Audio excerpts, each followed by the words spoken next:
On va continuer sur la lancée du discours de Dany, mais on va essayer d'apporter quelques solutions.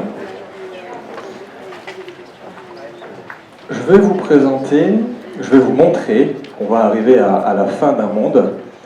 Alors pas à la fin du monde, mais à la fin d'un monde. C'est-à-dire qu'on ne va pas forcément repartir sur un nouveau cycle comme d'habitude. Vous savez, c'est très cyclique, on repart comme en 14, on refait les mêmes bêtises et on repart. Là, je vais vous démontrer que ce n'est pas forcément le cas, et que donc, on ne va pas forcément repartir sur les mêmes stratégies, notamment du gestion très traditionnelle, du passif, du gestion de patrimoine, sans rien faire, ça n'existe plus. Donc, écoutez bien, ouvrez bien vos escomptes. Donc, les 5 étapes pour faire face à la fin d'un monde, et notamment, la première étape, c'est de comprendre le monde actuel. Alors, qui est investisseur dans cette salle? Vous avez bien la main. Okay. Combien d'entre vous, déjà premièrement, ne voudraient pas perdre les 3/4 de leur richesse, patrimoine, revenus Ok. Épargne même, du coup, parce qu'après 100 000 euros, on est un peu... combien même voudraient gagner de l'argent alors que tout le monde en perd? Ok, vous êtes au bon endroit. Alors le problème quand même, c'est un petit problème, c'est que il y a beaucoup d'informations, vous en avez beaucoup aujourd'hui même, vous avez Internet, il y a beaucoup de choses qui se disent, et forcément déjà c'est difficile de faire le tri dans toutes ces informations, et on aboutit à, on ne sait pas quoi faire, on a peur de passer à l'action, et on a peur de ne pas passer à l'action. Donc c'est ce que je vais essayer de faire avec vous aujourd'hui, et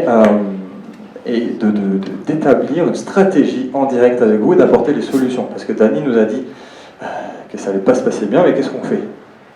On est d'accord. Alors, vous êtes sûrement devenu investisseur, j'imagine, pour avoir un style de vie complètement différent, pour surtout avoir de la liberté. On est d'accord? Levez la main ceux qui veulent plus de liberté. Et pour ne pas faire comme tout le monde. Sauf que le problème ici, c'est que, comme je l'ai marqué, tous les 500 ans, on va revenir dessus sur la théorie des 5 siècles, s'opère une mutation profonde de nos sociétés. Quand on arrive à ce niveau-là, et qu'on a mis des choses en place, on aimerait bien continuer sur cette lancée-là et être libre encore et pour toujours, et ne pas retomber dans un état qui était celui qu'on avait au début.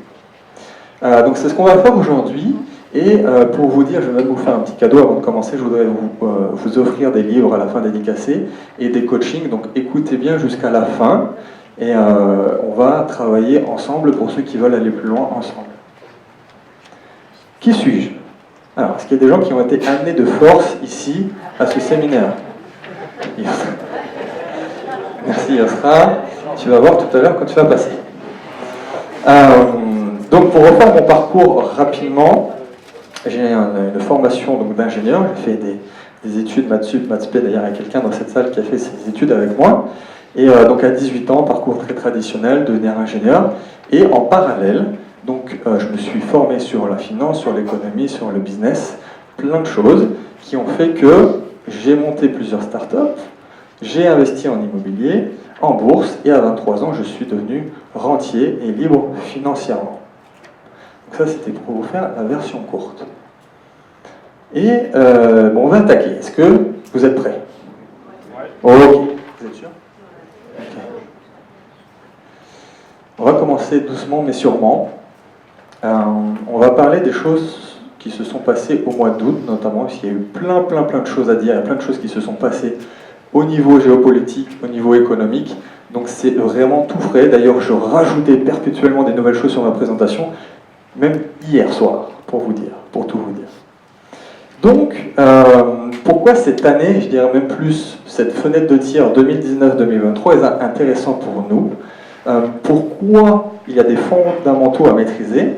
Et il y en a deux que je voudrais que vous compreniez avant d'aller plus loin. Le 1, c'est de bien comprendre la différence entre l'investissement et l'épargne, et l'ingénierie et la finance. Ça semble un peu bateau, mais on va revenir dessus, c'est indispensable. Deuxième point, bien comprendre que les derniers 100, 150 ans sont une anomalie de l'histoire au niveau macroéconomique. On va voir ça dessus. Troisième point, on va revenir sur la théorie des 5 siècles. Donc premier point en termes de société, nous avons toujours eu 4 modèles psychologiques. Ça c'est indispensable de bien comprendre ça. On va y aller rapidement. Donc il y a 2 notions, optimiste, pessimiste, déterminé, indéterminé. Qu'est-ce que ça veut dire? Optimiste, c'est une société, une culture qui dit que le futur sera bien que le passé. Et pessimiste, c'était mieux avant. Déterminé, génial, on va le faire, on va créer des choses, on va innover, c'est nous qui allons le faire. Indéterminé, on consomme, mais on ne va pas forcément passer à l'action. Optimiste déterminé. Les États-Unis, dans les années 50, 60, on maîtrise le monde, on est super optimiste, le futur va être génial, et c'est nous qui allons le créer. Pessimiste déterminé, la Chine aujourd'hui. En gros, ils pensent que jamais ils arriveront à atteindre le niveau de vie des Occidentaux, et pourtant, quand même, ils charbonnent, ils travaillent, ils mettent des choses en place, ils sont déterminés. Ensuite, optimiste indéterminé, les États-Unis aujourd'hui, depuis la récession de 82. Et pour finir, les pessimistes indéterminés, c'était mieux avant, et surtout on va rien faire. On va consommer, on va vivre à crédit, on va aller au resto, on va faire la fête, mais à un bout d'un moment, ça va casser. Et ce qui est intéressant, c'est ce que je voulais vous montrer, plus on est déterminé, plus on va investir, plus on va innover, plus on va créer, et plus on est pessimiste, plus on va épargner, on va mettre de côté, on va rien faire avec cet argent. Est-ce que c'est OK pour vous?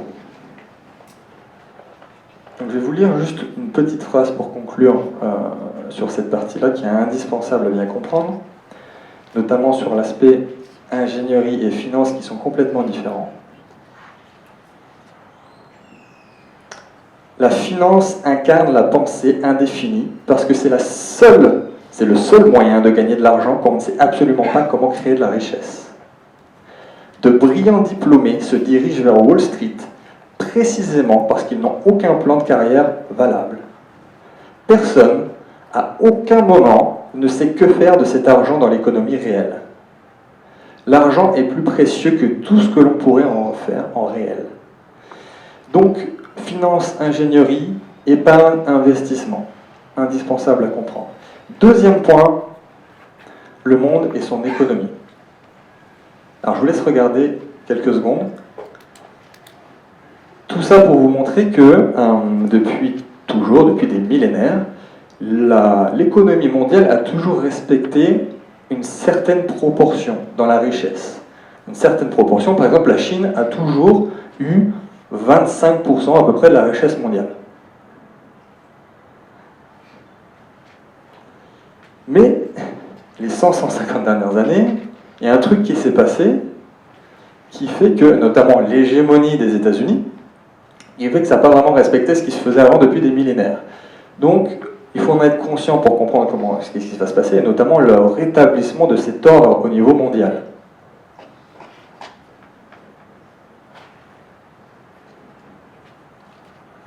Troisième point, avant d'enchaîner, la théorie des 5 siècles. Est-ce que quelqu'un connaît cette théorie? Personne. Ok. Donc cette théorie stipule que toute forme d'organisation au pouvoir qui domine va perdurer sur ce laps de temps.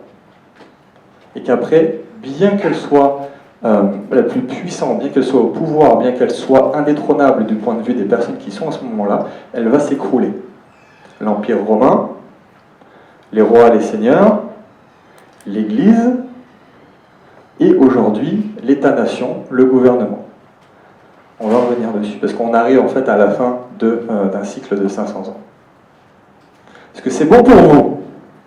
Donc pour résumer, avec ces trois points-là, nous sommes à la fois à la fin d'un cycle de 5 siècles, à une période de rétablissement de l'ordre naturel, ce que vous avez vu par rapport aux proportions la Chine et les États-Unis, et nous sommes à un point très particulier de notre civilisation, macroéconomique et technologique. Donc c'est ce qu'on va voir ensemble aujourd'hui, parce qu'il y a des choses à faire. Comment profiter de la crise, mais comment aussi profiter de la disruption qu'on a actuellement au niveau technologique, au niveau innovation.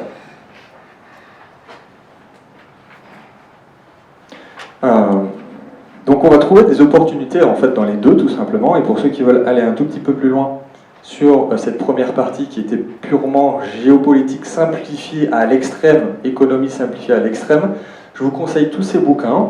Il y en a des anciens, il y en a des très nouveaux, et ça vous permettra d'aller vraiment de creuser pour ceux qui veulent se former sur le sujet. Je fais une petite photo.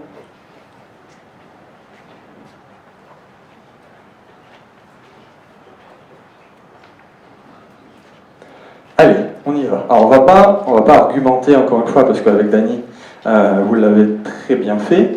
Vous êtes allé en profondeur avec lui, donc je vais aller rapidement. On va juste simplement maintenant trouver des solutions. Donc première chose, prérequis, comment définissez-vous le risque? Est-ce que quelqu'un veut répondre à cette question? Yosra. Comment vous définissez le risque? Alors, pour moi, c'est de ne jamais revoir mon pognon. Ça semble évident, mais pour beaucoup d'experts, risque égale volatilité. Sauf que ça n'a aucun rapport.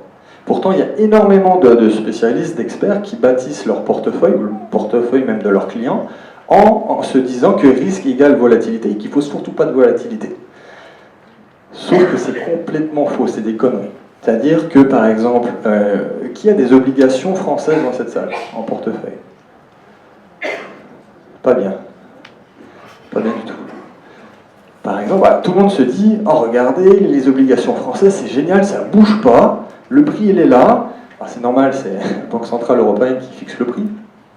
C'est génial, sauf que quand ça va bouger, alors ça va bouger d'un seul coup, et après vous ne pourrez plus rien faire du tout avec. A l'inverse, vous allez avoir des marchés beaucoup plus volatiles, mais le non-risque, c'est donc un actif qui, même quand il descend, il va remonter. Et même quand il descend beaucoup, il va remonter encore plus.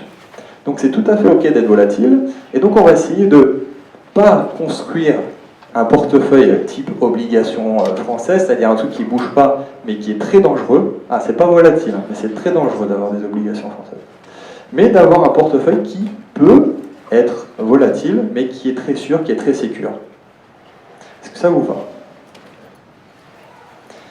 Alors on y va, on va faire un petit point rapide sur ce qui s'est passé au mois d'août, parce que ça va être indispensable et que ça va engendrer notre action-réaction. Point numéro 1, l'arrivée de Bojo au pouvoir en Angleterre.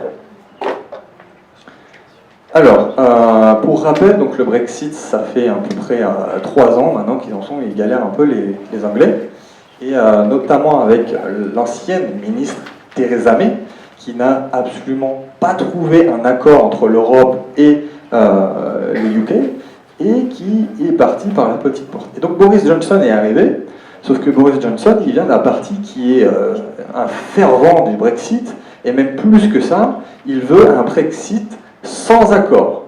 Je vous ai mis un petit tweet de l'eurodéputé qui a mis qu'effectivement il voulait un no deal, que ce soit accord ou sans accord, au 31 octobre, c'est acté. Donc pour lui, il faut juste qu'il tienne jusqu'au 1er novembre, et il y aura le Brexit qui est défini sans accord avec l'Europe. Donc ça va avoir un impact fondamental déjà au niveau européen, et par rapport à ce qu'on va faire nous pour investir. Deuxième point, alors parce que c'est sûr que l'Europe en ce moment elle emprunte de tous les côtés.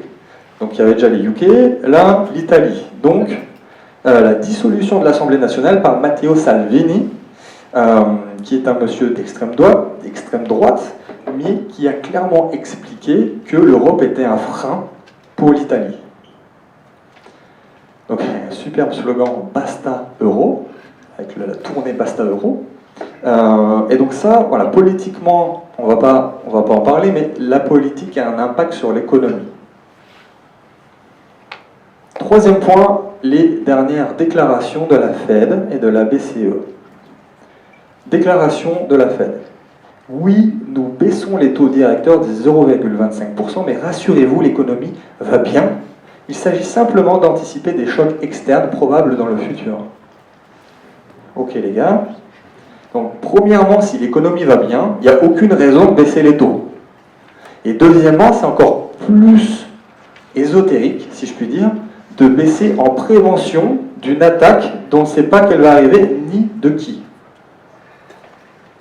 Donc on a parlé de Deutsche Bank, où on avait à peu près 1 milliard qui partait tous les jours. La BCE, donc effectivement, elle est les taux zéro au niveau de la banque. Les taux zéro, de toute façon, c'est simple. C'est soit la banque perd de l'argent, donc clairement, elle ne peut pas survivre, soit c'est la BCE qui réinjecte, qui signe des chèques, qui met du cash pour que ça survive. Donc en gros, le système bancaire tel qu'on le connaît aujourd'hui, tel qu'on l'a connu, n'a plus aucun sens et même est potentiellement mort.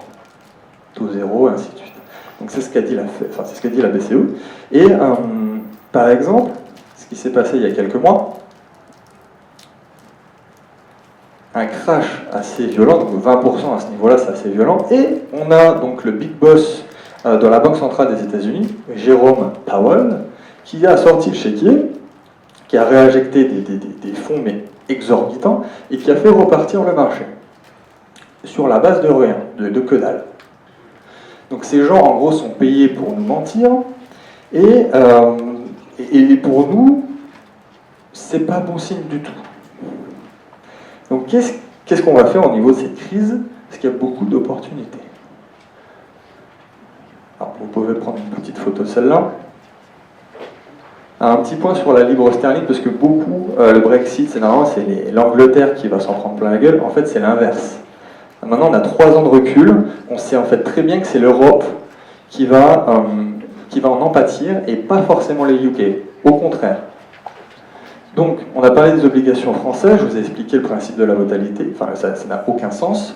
Les actions, c'est ce qu'on vient de montrer, elles sont à des plus hauts historiques. Et à chaque fois, dès qu'il y a un mini crash, il y a les banques centrales qui rajoutent du cash, qui signent des chèques. Donc, c'est insoutenable. Tout ce qui est dans la zone dollar. En gros, à peu près tout. On va sortir de la zone dollar. Tout ce qui est actif, plus ou moins lié au dollar, encore pire l'euro. Par contre, la livre sterling, à long terme, c'est un gros potentiel. On pourra en discuter après, mais on va accélérer. Je vous ai mis d'autres devises, comme la couronne suédoise, qui est aussi une devise à gros potentiel. Ça aussi, on pourra revenir dessus.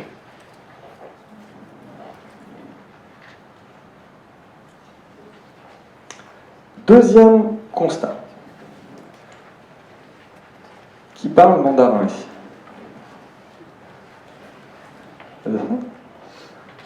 Zhongguo. Ça veut dire la Chine en chinois.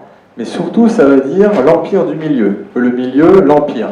Donc dans l'empire du milieu, il y a 2 choses à comprendre. Il y a empire et il y a milieu.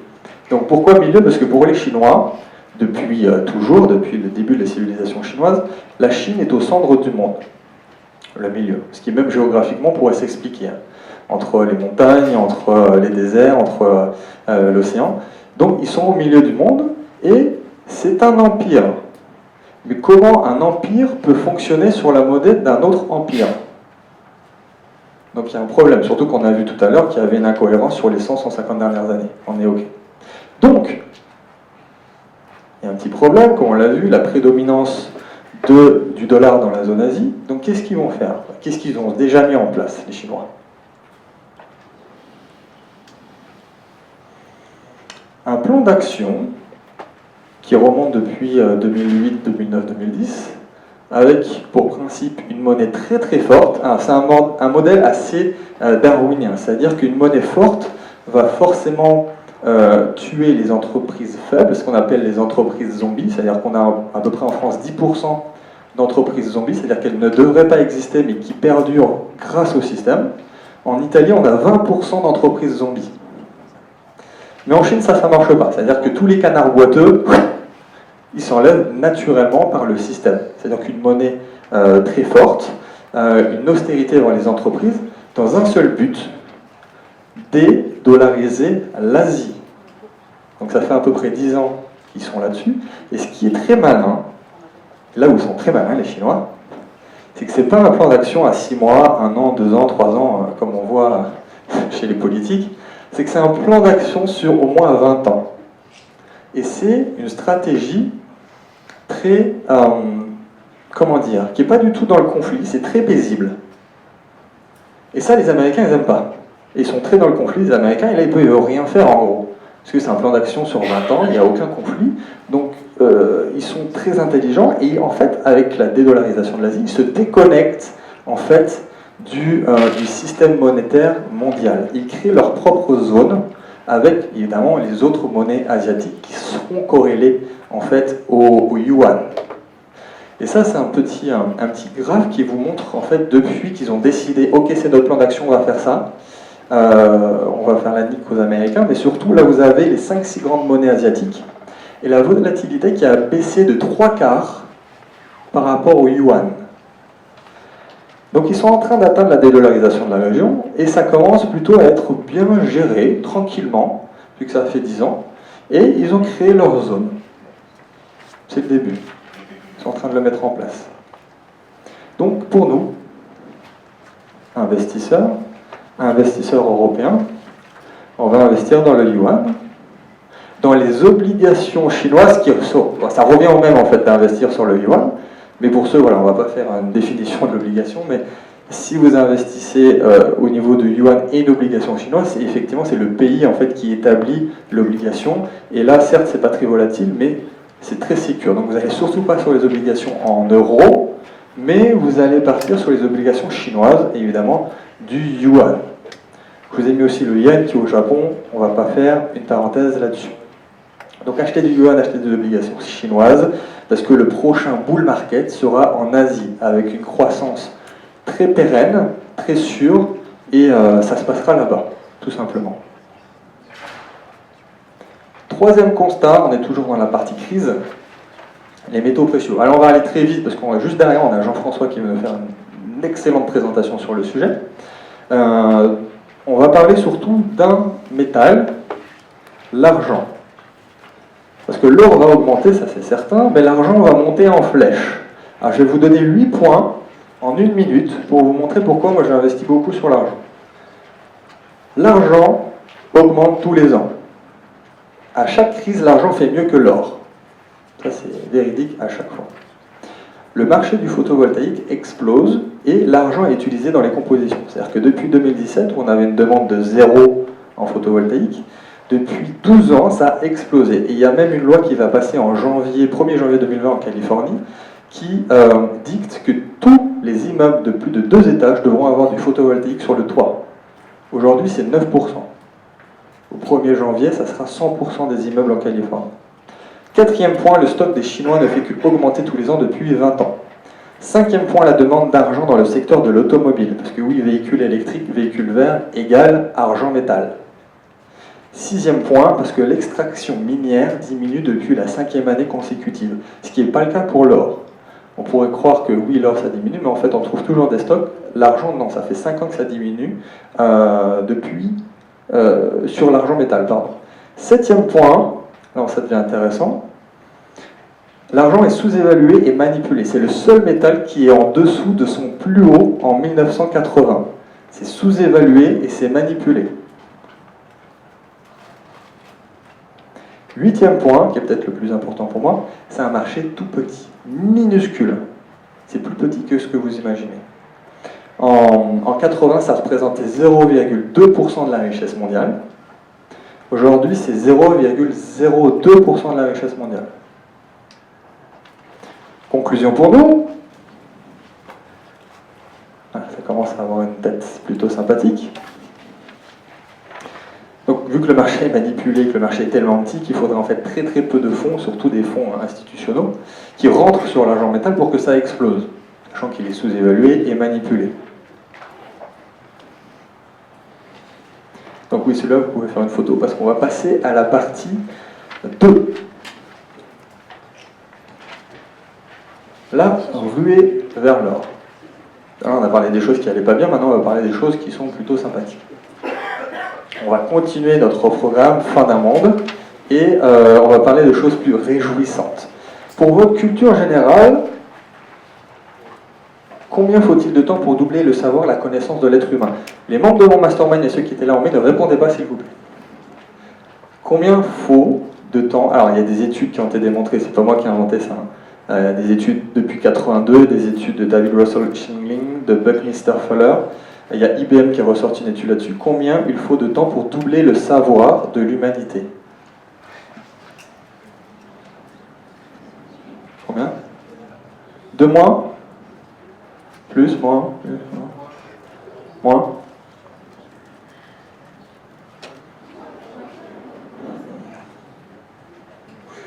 Comment ça se fait? Et puis surtout, est-ce qu'il n'y a pas un moyen de tirer profit de ça?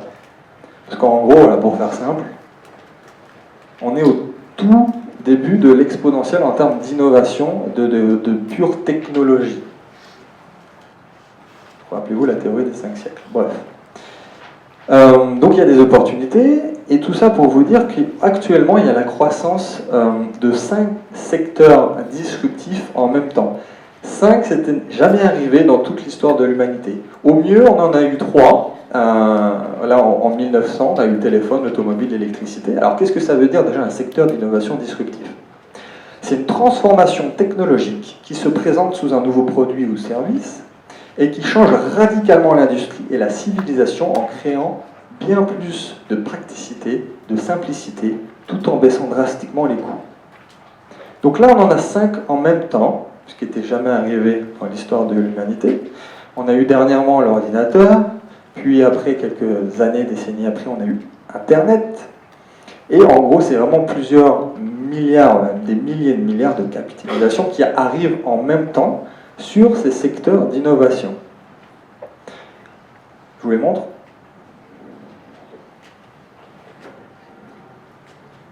Alors déjà, pour faire un petit parallèle avec ce que j'ai dit dans la partie d'avant, le fait qu'il y ait une crise est aussi une excellente idée, si je puis dire. C'est un très bon principe pour ces principes d'innovation. Il n'y a rien de tel qu'une crise pour l'innovation.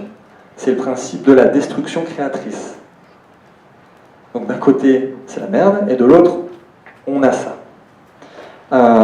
Donc je vais vous exposer un peu plus les faits. Voici ces 5 secteurs d'innovation disruptive. Alors la blockchain, forcément, les crypto-monnaies. Alors, pour ceux qui ne connaissent pas les crypto-actifs, là où, par exemple, avec Internet, tout ce qui est le World Wide Web, donc le WW, a donné une forme à Internet, les crypto-actifs donnent une forme, en fait, à la blockchain. Le séquençage de l'ADN, avec notamment la technologie CRISPR-Cas9, qui sont une sorte de ciseaux moléculaires. Vous pouvez en fait changer, enlever une partie, rajouter quelque chose dans l'ADN de quelqu'un, juste comme ça en coupant les bouts. Donc vous imaginez bien ce que ça représente au niveau de la technologie et de l'avancée de l'humanité. Donc tout ça mis bout à bout, effectivement on va arriver à 12 heures pour simplement doubler le savoir de l'humanité. La robotique par exemple, les imprimantes 3D, stockage de l'énergie par exemple, les véhicules verts, et l'intelligence artificielle avec le deep learning. Alors le deep learning c'est un format de l'intelligence artificielle où on a créé des machines qui peuvent résoudre des problèmes sans avoir un programme au préalable qui a été conçu pour qu'elles résoudent ces problèmes. Donc elles réfléchissent par elles-mêmes. Et après, il y a l'intersection de plusieurs technologies, c'est-à-dire que la blockchain, par exemple, et l'intelligence artificielle, ça nous donne les objets connectés, tout ce qui est Internet of Things, par exemple. Donc levez la main si vous voulez savoir sur quoi investir exactement. Yes! Alors on va prendre mes deux préférés, la blockchain et le séquençage de l'ADN, et on va voir ensemble ce qui est possible de faire. Séquençage de l'ADN. Alors CRISPR-Cas9, ça fait depuis à peu près 3 ans, depuis 2016 en fait que ça existe, et depuis 2016 il y a eu 3 biotech qui se partagent la part du gâteau sur ce fameux ciseau moléculaire. Donc forcément, le grand public ne le connaît pas, mais c'est un marché énormissime. Vous imaginez bien ce qu'on peut faire quand on modifie l'ADN des gens. Donc c'est des milliards de milliards de milliards. Donc pour un investisseur, c'est forcément intéressant. Donc ici, on a donc Editas Intellia Therapeutics et CRISPR Therapeutics. Et la solution s'offre à vous de se placer sur ces actions. Parce que oui, elles sont cotées en bourse et vous pouvez acheter les actions de ces biotech-là. Parce qu'on est au tout début, je vous rappelle, 2016, elles ont été créées sur CRISPR-Cas9. Donc c'est dispo sur le Nasdaq avec ces codes pour aller les chercher. Donc c'est une bataille pour un Graal à plusieurs milliards. Ce qui peut très bien y avoir les trois qui réussissent à perdurer, il peut très bien en rester qu'une seule, qui prend tout le marché. Voilà, vous investissez sur Amazon en 99, par exemple. La blockchain. Donc on va essayer de créer un portefeuille cryptoactif intelligent et diversifié. Parce que oui, aujourd'hui, le Bitcoin, par exemple, le Bitcoin doit absolument faire partie, en 2019-2020, de n'importe quel portefeuille, de n'importe quel investisseur. Oui, je le répète, le Bitcoin doit faire partie de tous les portfolios des investisseurs dignes de ce nom, donc vous, en 2019. Donc, je vous ai parlé tout à l'heure de l'intersection de deux sujets disruptifs, donc l'intelligence artificielle et la blockchain, avec des cryptoactifs comme le IOTA, comme l'INT, qui sont des petits cryptoactifs pas vraiment connus, encore moins pour l'INT, pour le grand public, et sur lesquels je me suis placé. J'ai placé mes billes là-dessus, on pourra en discuter après. Et donc les grandes tendances 2019-2020, notamment la tokenisation et les levées de fonds en security token, je sors des gros mots, mais c'est l'évolution en fait des crypto-monnaies avec un crypto-actif qui représente quelque chose dans la vraie vie, quelque chose qui a de la valeur, et qui a une régulation, ça c'est très important, gouvernementale. Donc, pour ceux qui ont mon bouquin, il y a le chapitre 8 pour vous montrer comment investir là-dessus. Rapidement, quelques exemples. Donc on a vu les deux premiers ensemble, on a été rapide. On a parlé des innovations sur la blockchain, les security tokens, les STO. On a parlé de CRISPR-Cas9. La robotique, les imprimantes 3D, qui a été ma première start-up que j'ai montée à Paris en 2013-2014. Et le stockage de l'énergie Tesla, tout le monde connaît Tesla. Et l'intelligence artificielle, avec quelques exemples, notamment les GAFA qui sont très connus. Petit résumé de notre situation. Donc d'un point de vue purement économique, financier, on est tout en haut, ça va se casser la gueule. On a des bulles de partout. William et Ying vont parler notamment de la bulle immobilière. On va aborder chaque sujet un par un. On va parler des cryptos, ensuite on va parler... Non, d'abord il y a les métaux précieux, l'immobilier, le private equity, ainsi de suite. Et d'un point de vue innovation, technologie, rappelez-vous les fameuses 12 heures pour doubler le savoir de l'humanité, on est au début de l'exponentiel. Donc il y a des choses à faire dans tous les cas. Alors je pourrais vous en parler des heures, bon il n'y a que 40 minutes, il m'en reste 7, c'est top pour les questions. Donc je pourrais vous en parler pendant des heures. Le truc c'est que je vous donne l'essentiel, à vous de faire derrière, on est d'accord.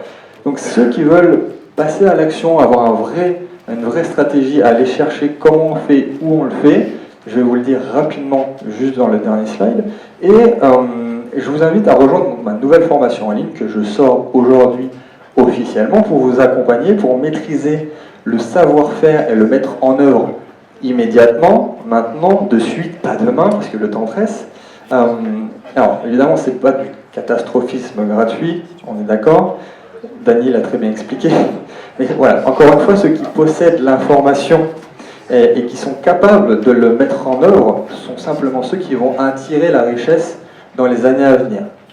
Tout simple. Donc que vous nous rejoigniez ou pas, je vais vous montrer les dernières étapes. Donc on l'a vu sortir des zones à risque, donc sortir de l'euro, désolé, sortir de tout ce qui est zone dollar, l'Europe en premier. Donc, quoi qu'il arrive, sortir du marché des actions, sortir de la bourse si vous êtes sur un investissement à long terme, se placer dans les zones à croissance, les zones géographiques, on l'a vu, notamment l'Asie, notamment la Chine, également le Japon, mais surtout la Chine, d'un point de vue stratégie très long terme. Investir dans les innovations et les marchés en pleine expansion, on aura le temps d'en discuter avec Sébastien Yosra, et notamment ce que je viens de vous exposer.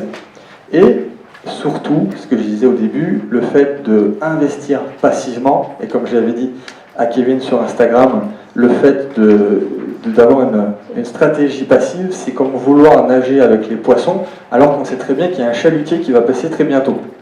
Le passif, c'est un peu fini.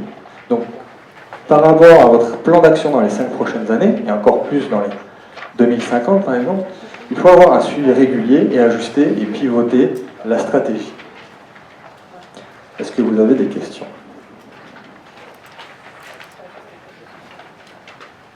Alors, en attendant qu'on vous apporte un micro, là il y a des questions au premier rang. Je vous ai parlé tout à l'heure que je vous offrais effectivement des livres, que je vous offrais des coachings. C'est pour ceux qui passent à l'action aujourd'hui sur la formation. Vous pourrez aller voir à la fin du séminaire Johan, Tracy et Marine si vous voulez nous rejoindre aujourd'hui. Et vous aurez ces cadeaux en bonus, des livres, des coachings, et on pourra passer à l'action ensemble. Est-ce qu'il y a des questions au premier rang? Bonjour. Ouais, je pose ma question. Je voudrais savoir, on nous dit qu'il faut sortir du dollar ou de l'euro. Et pour rentrer dans tous ces actifs, oui. Comme le BTC ou le Nasdaq ou n'importe quel actif, on est obligé de passer par le dollar ou l'euro. Donc, je vois pas où est la personne qui... Ah, ok. Le Bitcoin, non. Enfin, les cryptos, non. Alors oui, il faut des euros, il faut des dollars, il faut avoir de l'argent fiduciaire pour pouvoir acheter des cryptos aujourd'hui. Mais une fois que tu as du Bitcoin, une fois que tu as un crypto actif, tu as le crypto actif. Un Bitcoin, c'est toujours un Bitcoin qui valent 1000 ou 10 000 ou 100 000 dollars plus tard, c'est toujours un Bitcoin. Donc, une fois que tu es rentré dans le marché, il y a même beaucoup de théories au sein des marchés des crypto addicts qui disent qu'au final, on n'aurait jamais dû permettre aux gens de revenir sur le dollar après. C'est-à-dire, une fois que tu as du Bitcoin, une fois que tu as de la crypto, c'est fini, tu as du Bitcoin. Tu repars jamais en fiat. Donc ça, on est d'accord. Après, sur ta question sur l'innovation, oui, effectivement. Il faut des dollars, il faut des euros, mais ça va être une stratégie de portefeuille par rapport à ta situation, par rapport à ton profil, c'est-à-dire quelle proportion tu vas mettre sur les cryptos, quelle proportion tu vas mettre en yuan, quelle proportion tu vas mettre en métaux précieux, et ainsi de suite, ainsi de suite. Mais une fois que tu y es, sur les cryptos notamment, c'est fini. Tu as tes cryptos, c'est tout. elles seront toujours mesurées en dollars ou en euros. C'est ça le problème aussi. Un BTC, oui, non. Aujourd'hui, oui. Mais tu dis pas un euro, putain, ça fait combien en dollars? Non, un euro, c'est un euro. On est d'accord, parce que tu as ancré, et l'ensemble des Français et des Européens ont ancré qu'un euro, c'est un euro. Alors tu as toujours des paires dollars, euro, dollar, BTC. Mais un bitcoin, une fois que tu as compris qu'un bitcoin, c'est un bitcoin, tu vas pas me dire, putain, il vaut combien un bitcoin? Un bitcoin, c'est un bitcoin. On pourra acheter quoi avec un bitcoin? C'est ça? Ah, parce que ça tu représente combien en fait? C'est ça que je... Ah bah, on est là aujourd'hui. Ça représente quoi? Il faut une unité de mesure derrière, c'est ça que je... Et justement, le fait que le bitcoin soit limité à un certain nombre, notamment 21 millions, on n'a plus ce problème que Dany a exposé sur les talons or. On ne va pas dire, tiens, demain on va découvrir 10 millions de BTC. Ça n'existe pas. En or, on pourrait, c'est-à-dire qu'il y aurait des problèmes de fluctuation au niveau des marchés. Du jour au lendemain, on peut trouver de l'or. Mais sur le bitcoin, ça n'existe pas. Donc à terme, on peut très bien imaginer un bitcoin, je prends le bitcoin, mais un bitcoin qui est plus du tout volatile en fait. Et vous voudrez bien échanger, acheter, vendre, échanger avec une fluctuation qui est quasiment nulle, comme aujourd'hui ça l'est sur l'euro. Mais il faut juste comprendre que c'est également comme une unité de mesure. Tu ne te dis pas à chaque fois que tu vas acheter quelque chose, ça fait combien en dollars? Alors ça peut varier en fonction des décennies, au niveau de l'humanité quand elle avance, mais une fois, c'est le principe en fait de la crypto, du bitcoin, une fois qu'on y sera, on va réfléchir en bitcoin, on ne va pas réfléchir en paire bitcoin-dollar. Ok, merci.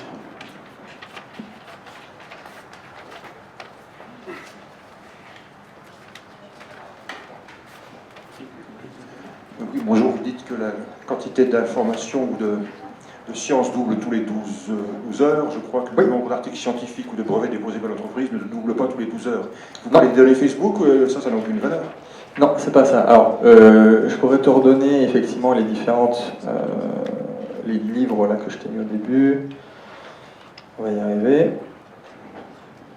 Voilà. Notamment celui-ci. C'est à partir de ce livre-là qu'on a commencé à quantifier, à faire des études sur, en fait, ils ont créé une unité de savoir qui représente donc une unité de mesure pour pouvoir calculer et justement parler de ce genre de choses. Alors, on pourrait en discuter pendant des jours, il faudrait que tu regardes vraiment en profondeur ce que ça correspond, c'est pas moi qui l'ai inventé.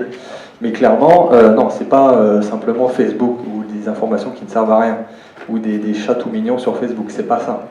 C'est vraiment par exemple, quand tu comprends qu'aujourd'hui, le deep learning, on n'a plus besoin de l'humain pour faire avancer le savoir, forcément, c'est exponentiel. Et c'est pas une linéaire, c'est une vraie exponentielle.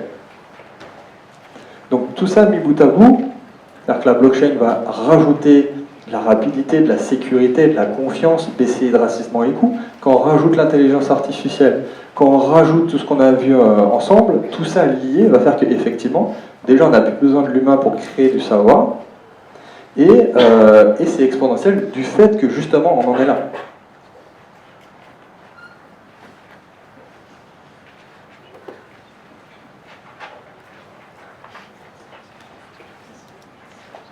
Oui, et là on entend dépression, récession, crise, tout ça. Est-ce qu'il y a aussi la possibilité que le changement de paradigme qu'on est en train de vivre, est-ce que ce soit possible que ce ne soit pas forcément brutal, que ce soit quelque chose en fait qui se fasse finalement sur les 10, les 15, les 20 prochaines années, et qu'il n'y ait pas vraiment en fait une crise au sens de la brutalité où on l'entend? Oui, je vois ce que tu veux dire. C'est super intéressant. Le problème, c'est qu'à chaque fois, et là je vais revenir sur la théorie des 5 siècles, c'est jamais passé comme ça. Il y a toujours eu quelque chose de violent. Bien qu'on se dise que, à l'époque, quand on vivait, on disait l'Empire romain ne va jamais chuter, c'est pas possible, ça n'existe pas. Pourtant, c'est l'Empire romain lui-même qui s'est autodétruit. Et là, justement, je vais vous inviter à lire, pas celui-là, à lire celui-ci, qui aborde ce sujet-là et qui explique que le prochain cycle, donc on va passer de la fin de l'État-nation, du gouvernement, à une période de l'individu souverain. Notamment grâce à ces innovations-là. C'est-à-dire qu'on n'a plus besoin de gouvernement, en fait. On n'a plus besoin d'État-nation. Et la blockchain apporte ça, c'est-à-dire qu'on n'a plus un système pyramidal ou vertical. La blockchain apporte un système horizontal, où on n'a plus besoin d'avoir un chef, que ça soit d'ailleurs dans une entreprise, que ça soit dans un gouvernement. C'est l'individu souverain qui, grâce à ses créations et à son innovation, va pouvoir régner lui-même. Après, quand ça arrive, comment ça arrive, si c'est violent, moyennement violent, personne ne peut répondre à cette question.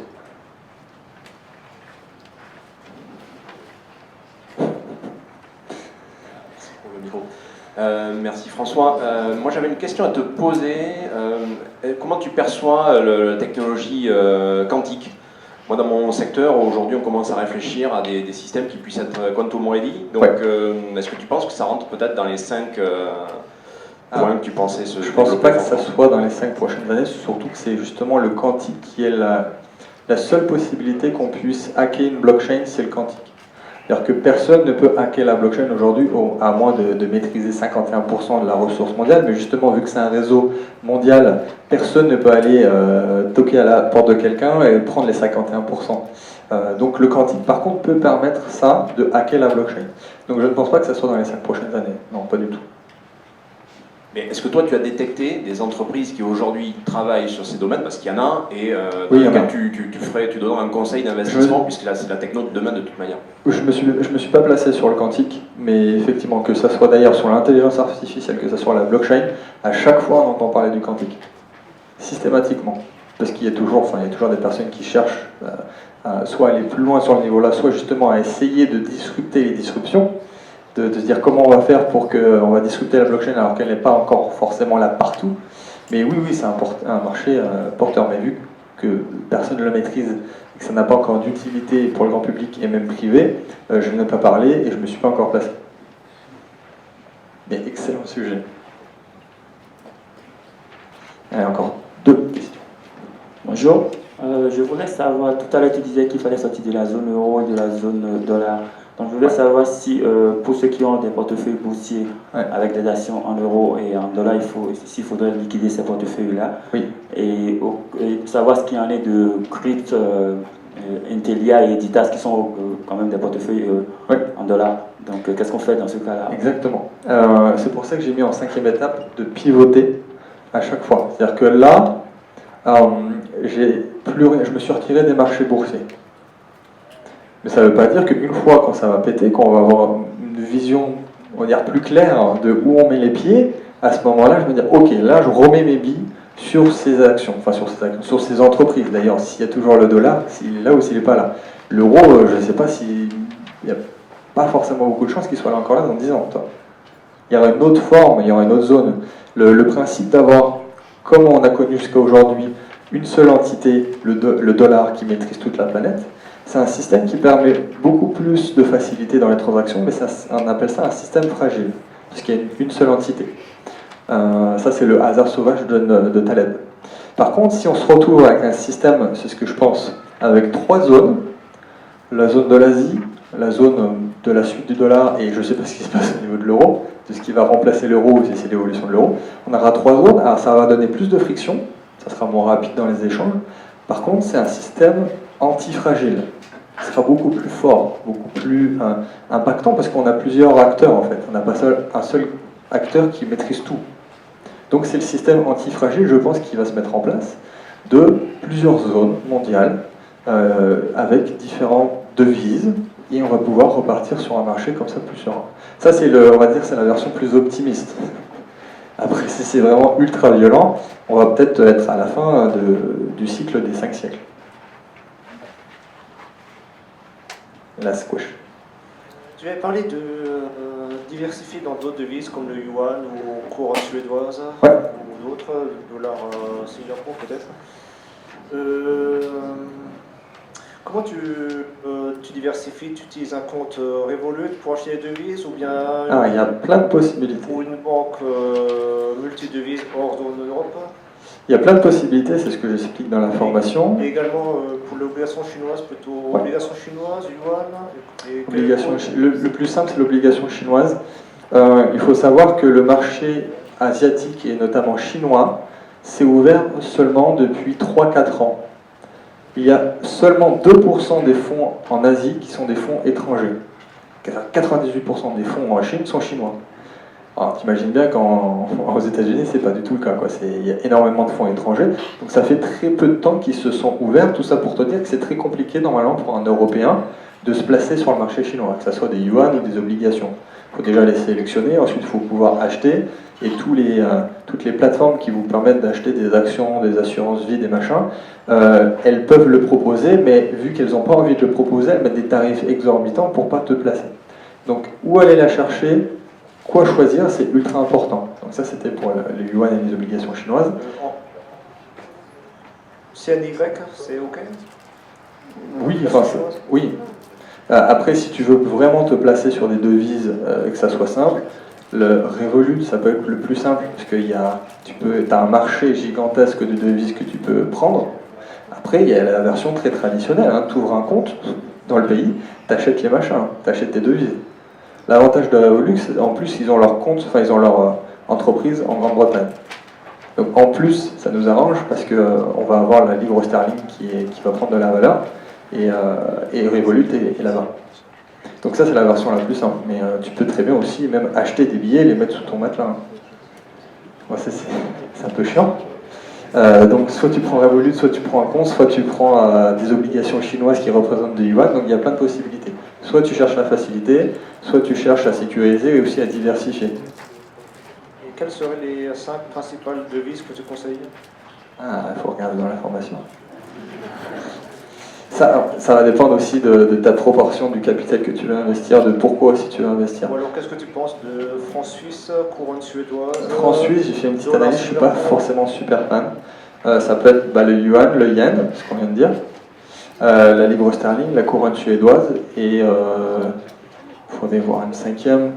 Dollar de Singapour ou Hong Kong? Plus Hong Kong, ouais. Plus Hong Kong.